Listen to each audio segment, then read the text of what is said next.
number 1 is approval of the minutes. I'll motion to approve, Jim. Second, John. Jim? Yes. John? Yes. Judy? Yes. Rick? Yes. Mary? Yes. Up next, item number 2, hearing of public concerns. Are you here, I didn't ask why, are you here to address council? Yeah. Okay, come on up, and if you could state your name and address. Okay. I'm Jason Johnston. I live at 220 Blakesley Avenue. I guess my concern is, I don't know the timeline of this, but sometime early spring, maybe late winter, a tree was cut down out by the street. You know, that's fine. And it was marked, I guess, for stump removal. But that hasn't happened yet, which I don't know the timeline and all that. But in doing so, there was one slab of sidewalk that was removed by the stump, which I'm assuming that's to get to the stump for stump removal. However, that was probably removed at this point over a month ago. And there's orange barrels on each side of the sidewalk, which is an eyesore, and I get it, it is what it is, but at the same time, my kids, neighbor kids, can't use the sidewalk and haven't been able to use the sidewalk. People can't walk down the sidewalk because this is there, and I'm just curious as to if this is a project that was being weighted perhaps for stump removal, then why couldn't the sidewalk have been kept in place until, say, the day they were removing the stump?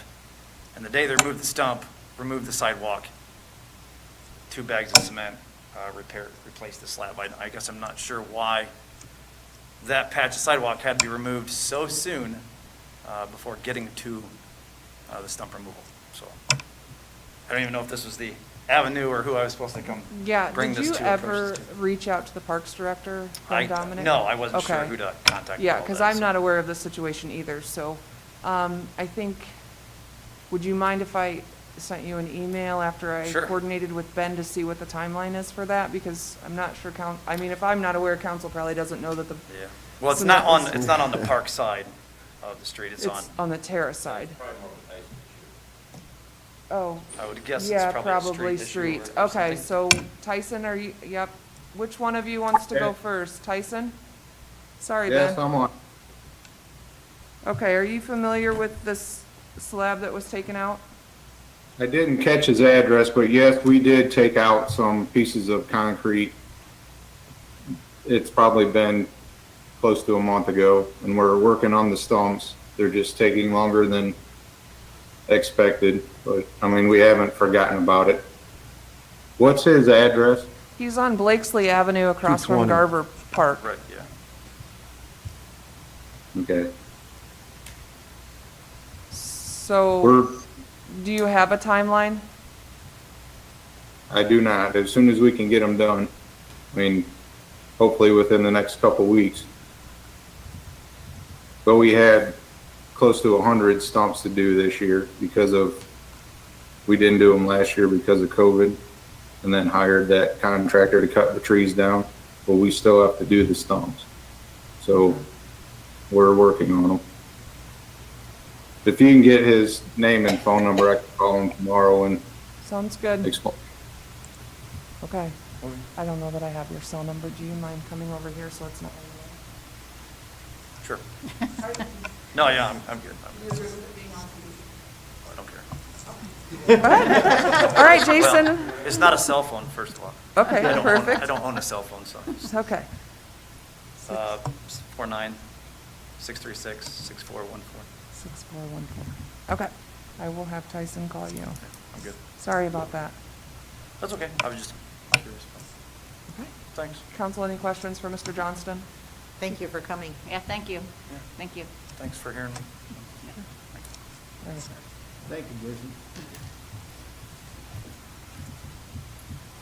Any other hearings of public concern? Russ, are you waiting? I think Okay. he was asked to come up for number 3 Okay. if council had any questions about the BDF meeting they had last week. Okay. Okay, with that, item number 3, Lori, will you please number and read? Ordinance number 15, 2021, an ordinance to establish a vacant building storefront enforcement program. This item was previously tabled. Yep.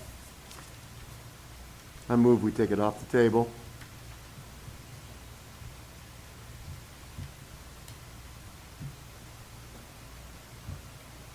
Do we have a second to take it off the table?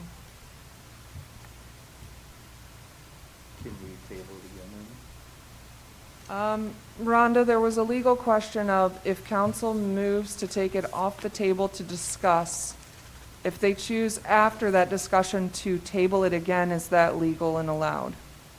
Yes. I'll second. John? Yes. Jim? Yes. Judy? Yes. Rick? Yes. Mary? Yes. Okay, council, in your packet is the Vacant Building Storefront Enforcement Program ordinance that was given a first reading, and then also the summary of the events from the meeting BDF hosted, Bryan Development Foundation hosted at Justin Slaughter's building. So Mr. Davies is here as president of BDF for you if you have any questions from that meeting or anything. And then if you have any ordinance questions, Andy is in the audience as well, and you can ask him to come to the podium when you're ready for that too.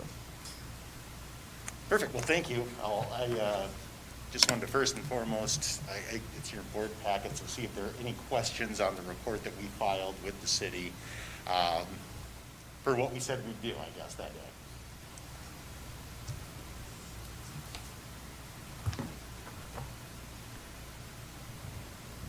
Ms. Sheriff, did you have any questions for Russ?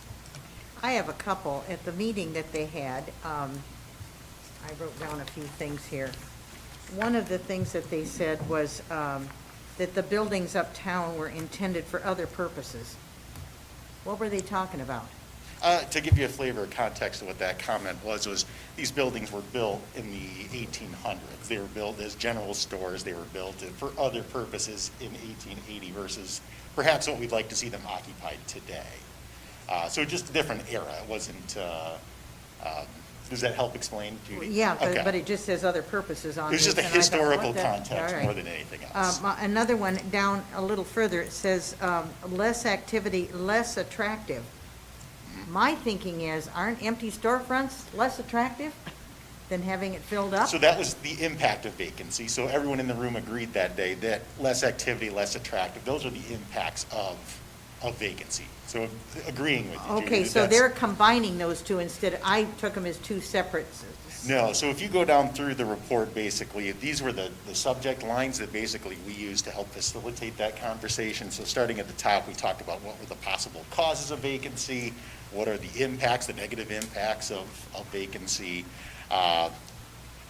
Moving on to community values we wanted to hold when addressing this issue, ultimately. Then we talked about the legislation overall, and then some go-forward plans, some solutions, other things people, and that's ultimately, if I were to summarize the conversation, that group that day really felt that the city should look for, perhaps this is a part of a solution at some point in time, but maybe not the best way to lead off, and that there may be some additional ways to approach this topic. If I could add, I also think it was in the context, the historical piece was they were built in the 1880s, and then what people have found out, what the landlords have found out is when they go to renovate, that the expenses are considerably more with the new requirements that are basically laid on them by the state, not the city. Yeah, So that was, I think, the full context was, hey, these were built without elevators. These were built without access of, they could be 32 inches versus 36 or 40 inch doorways. It was a whole lot less. Sprinkler systems was another one. So I think the context was, it's not as easy when people say, why don't we just convert these to like downtown condos or residential. What I heard was the state steps in and says, no problem, that'll cost you $285, and I'm not exaggerating, Sure. 200 and some $1,000, and they go, whoa.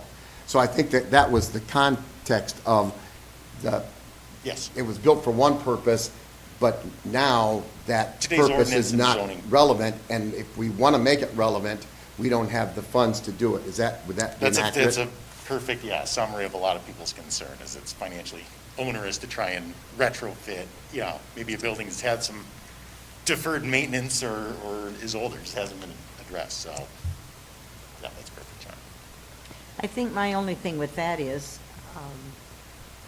if you're going to buy a building, if you're going to invest in anything, not just a building, you can have this with a house. And you come in and you think everything is perfect, and all of a sudden the furnace goes out, or the roof gets a leak in it. That's one of the things you take as a landlord.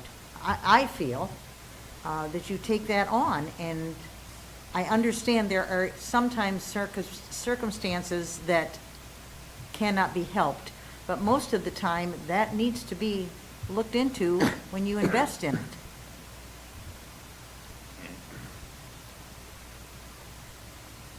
Certainly, we agree. I mean, as a development organization, we think there's responsibilities that you have in the joys of home ownership, if you will. Sure.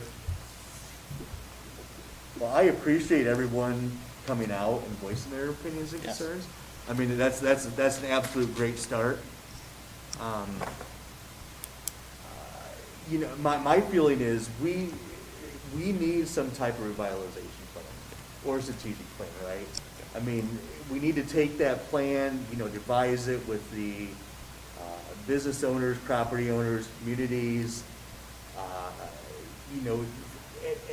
devise a plan so we could take that to the Bryan Area Foundation and get funding, or WEDCO, or put grants to it.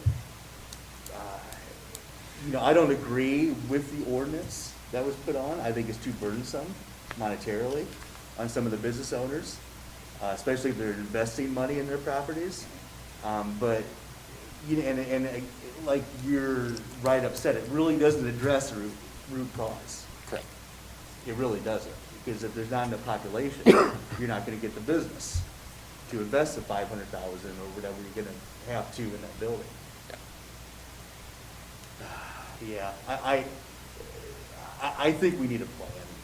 So, part of our intention that day was simply to facilitate the conversation. When this came up, I mean, there was a lot of emotion around it. Sure. Maybe not, people hadn't processed that and gotten to some of the logic side. So I think some of the cards are now on the table. I was satisfied with the outcome that day in terms of those in attendance. They threw out some ideas. This has been a great start to a conversation. Sure. Get a time machine, you'd start with this conversation, then put some legislation together. But absence that, the Development Foundation moving forward, really, we see the next step in terms of helping the city and everybody find a solution, which is what we said we would do, is we're well positioned to do that. I mean, we've watched a lot of other communities, Van Wert, et cetera, start to do this. There are a lot of bright minds in that room and in our community that can help us start to look for better ways to do that. We're set up very well. We've got 40 years of doing this from the Bryan Development Corporation forward. We think we're forming those relationships with lenders, with different organizations. We're the only 501c3 in the community that I'm aware of now that can buy, own, rent, sell property, so we can be part of that plan as well. And perhaps, with some of the capital funds, the COVID-19 relief funds that are coming out, one of the things that overarching through a lot of the conversation was, can the city take a more strategic interest in capital improvements, things of this nature? Can it make a side more functional? Can our group, for example, own an elevator that gives access to an entire side of the square? So there's a lot of possibility. I think it's good to go back to the start, think of a better plan, think of a better way to do this. At the end of the day, I think people felt like the city was looking to legislate against, a small handful of people, and the rest of the apples had to pay for it. So that's all included in your report. So while I still have the stump, I would like to say one last thing. The most negative thing, and I think this is intended for the Bryan Times. I think going to the April 21st edition, I was really bothered by the first paragraph of their article the following day. And I'll quote, "Rest of the year, Bryan pretty much is a ghost town with aging buildings and vacant ones that are an eyesore. I think it's important for the Bryan Times to hear that's an opinion. They have, it's on the front page, it's not objective, and kind of a cheap shot at our hometown. So I challenge them, they have a duty to tell the truth. We're better than that, and they're better than that, so we expect better going forward from the Times. So. Well, and I appreciate that. I wasn't overly enthused with the article, but I was very encouraged by the minutes because it's a very accurate reflection of the meeting. What I'm wondering, and I'm hearing it, but I need to ask specifically, would the Bryan Development Foundation be willing to continue to work perhaps with the mayor and/or designees that she would like to name, to come together with the landlords? And basically, it's a balance, and I did hear people come to that at that meeting. They understood after the initial thought of you're just trying to governmentally control us. It's switched over to, now I understand a little more what you're trying to achieve, which is a balance between those who do limited to nothing, but you're hurting many others. And when you put numbers to that, it appears as though there was about 3 or 4 out of the 30 that were the problem. So what I heard was, can we deal with the longer term problem folks versus what I call killing a fly with a shotgun approach?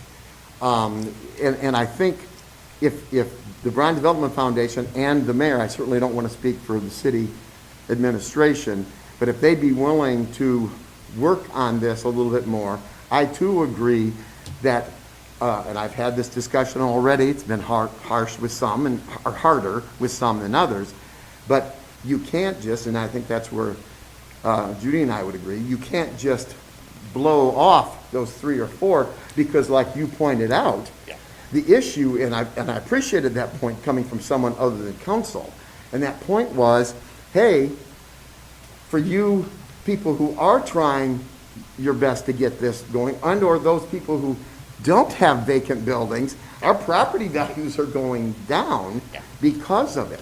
So I think those points helped to turn the tide a little bit. So if there would be some interest going forward with the Bryan Development Foundation and the city administration to come back with a plan that maybe targeted a little more, that problem, that at least I saw or heard, those problem folks versus those that aren't problem folks. And those that aren't problem folks, I believe, looking at the mayor and Andy, I believe they will, all of us will tell you, the problem folks were at the meeting.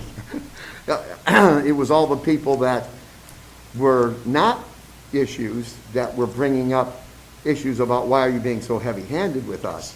But I really like the fact that it kind of turned a little bit to, yeah, but you're right, we do need to do some things about this other area. So if the Bryan Development Foundation and/or the mayor and her designation administration would be willing to go forward and then come back with a little more targeted proposal, I think that would be, I think it might be more acceptable. That's my thought. That's how I took it too, John. Being at that meeting, they were more wanting to be geared towards the ones that were leaving their buildings empty or had broken windows or stuff of that issue. Yeah, and that's addressed in that report. I mean, talking about, yes, through some of that zoning or better enforcement and some of those. So absolutely, yes, our group would be happy to work with any and all city members to continue to work towards a solution.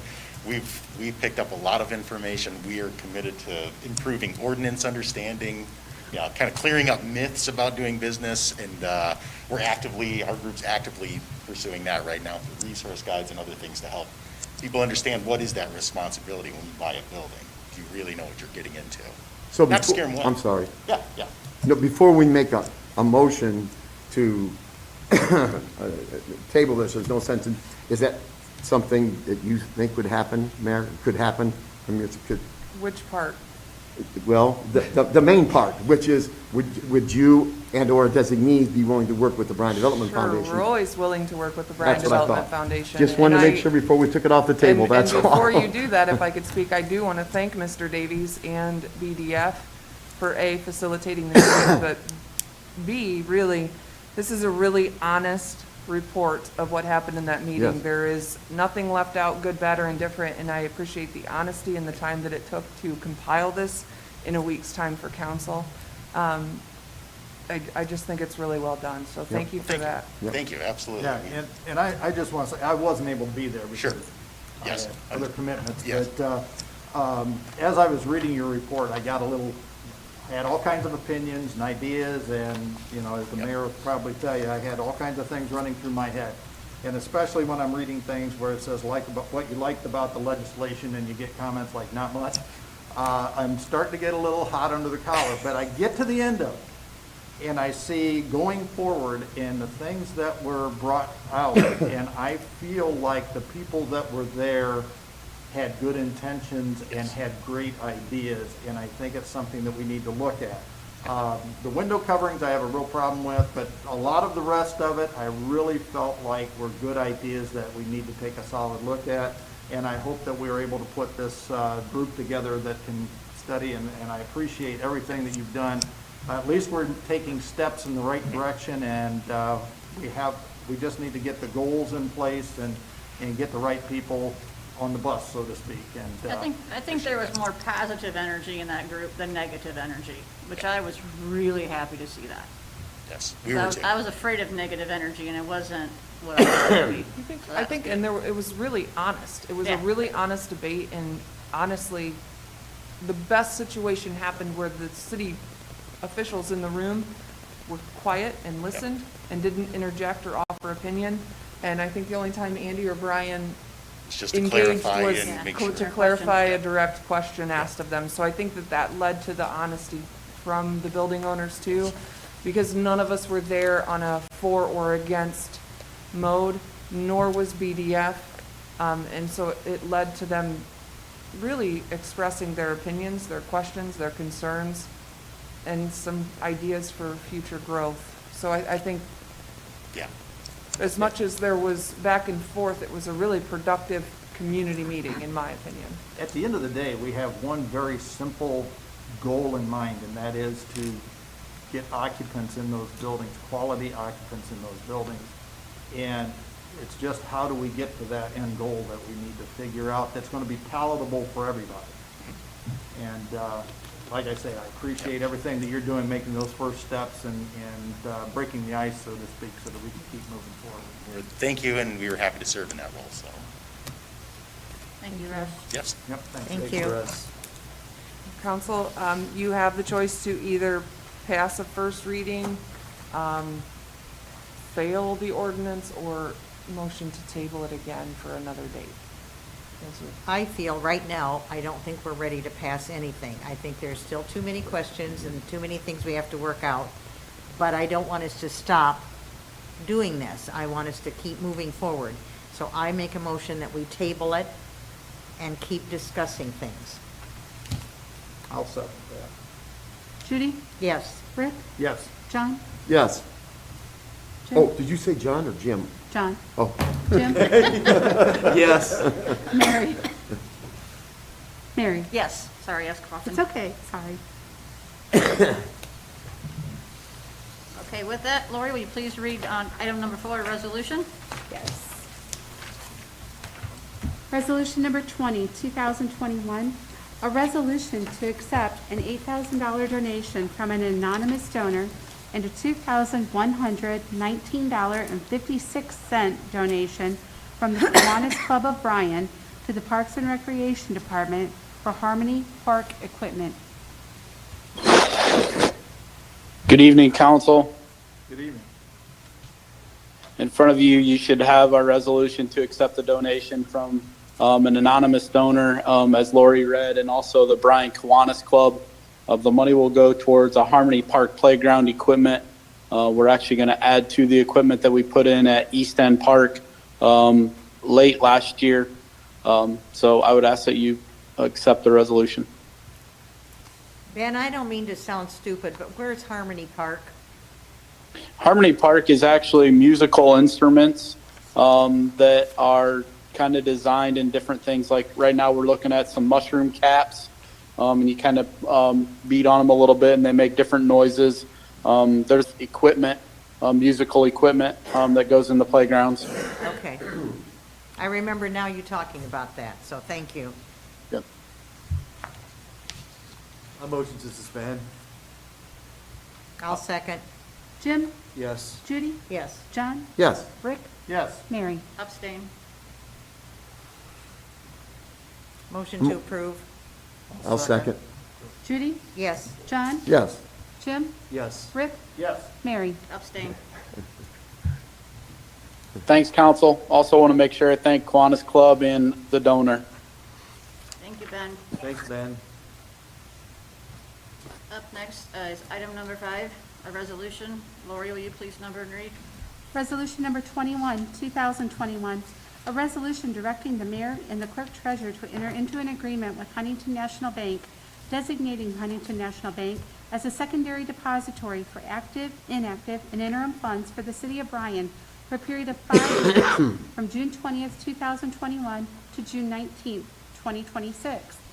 This is a renewal of a depository that we have with Huntington. It is a secondary depository. First Federal, now Premier Bank is our first, which we approved at the last meeting. So I am requesting that this be renewed again for another 5 years. It's the same terms as the previous one. And I would again like to thank the representatives at Huntington National Bank, locally, Steve Collins, for their assistance on getting this depository agreement prepared. Rhonda has approved it as to form as well. I'll move that we suspend. I'll second. Rick? Yes. Jim? Yes. John?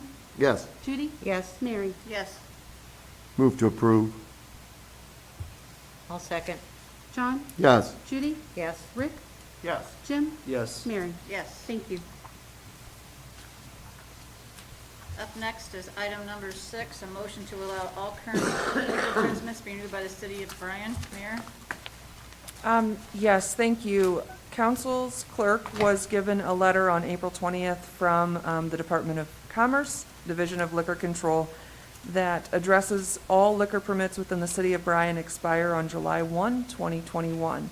So what I'm going to ask of council is for just a motion to allow all current liquor permits to be approved, and then also to speak to those businesses in Bryan that have a liquor permit. Your application and fees are due and postmarked by June 2nd. So I know that that date changed a little bit during the pandemic and was extended. So I want to make sure, which I'm sure they already do because they've gotten letters from Liquor Control, but just to remind the business owners, those permits have to be postmarked to the state by June 2nd. So move. I'll second. John? Yes. Jim? Yes. Judy? Yes. Rick?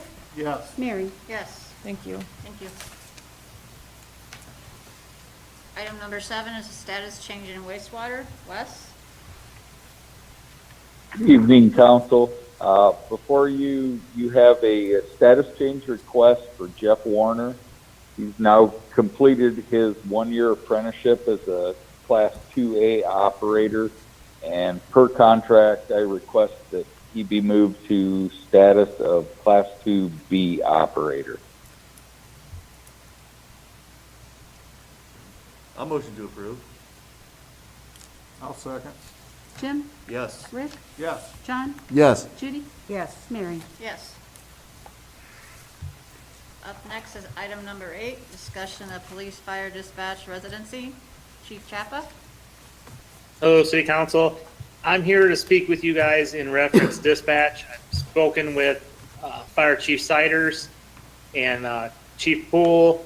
Since dispatch is combined between police and fire, we've had some discussion, and we would like to open the residency up to what the city handbook has for every other status besides safety services. We'd like to have an in-state of Ohio residency for the dispatchers. They're the only ones that are going to be affected by this. We're going to cast a bigger net in our application process, which I asked for permission to do last council. we're trying to get a bigger pool for applicants. So what this would require from council is a motion to recognize that the police fire dispatcher fits under the handbook element of all employees outside of safety service and allow for them to just have a valid Ohio driver's license. The reason, again, is because with police and fire, they have a residency requirement because they are called in an emergency situation with little notice. That does not happen with dispatch.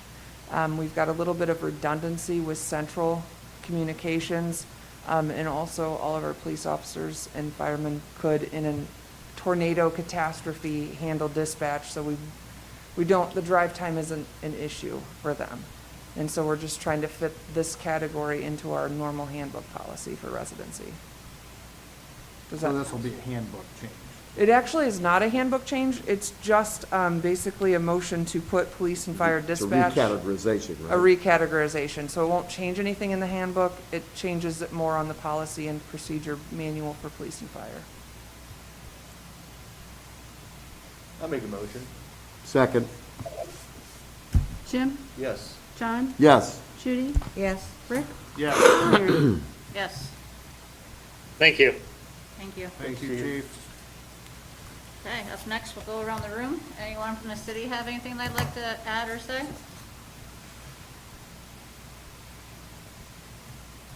gonna take it not. BMU? Thank you. John?